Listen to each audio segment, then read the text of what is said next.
like that one in Richland County are sadly not uncommon these days, and they are shared over and over on television and social media. But what we're also starting to see being shared are stories about the good officers do. Tonight, ABC 15's Erin McPherson has one of those stories. Erin?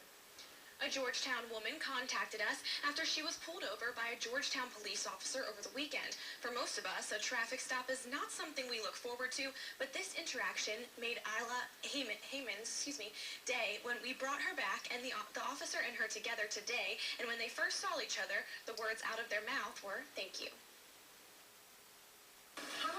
Thank you so much. Sergeant Stephen Church and Isla Hemian met for the second time on Wednesday. Thank you. I appreciate it. I mean, you did not have to do that at all. They first met over the weekend on Sunday afternoon. I was monitoring traffic on Fraser Street, and I observed a vehicle that was speeding. That's when I saw the blue lights. Once Church asked why she was speeding, I told him what I was doing. I said, I'm just in a hurry. I'm trying to get to my parents' house to drop off the pumpkin, get home, and do homework with my daughter. He gathered her information and went to his car.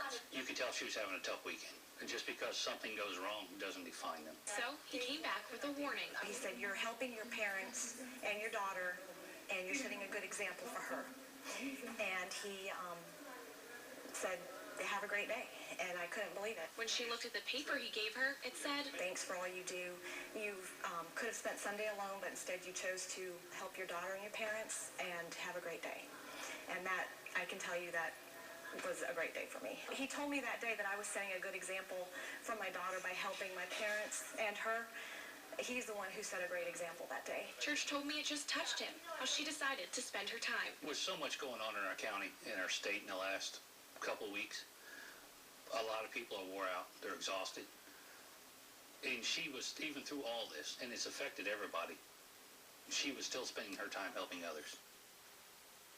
Hemian said when it comes to speeding, that's something she won't be doing anymore. And Sergeant Church told me next time he'll have to write his notes a little neater. Tim, Allison?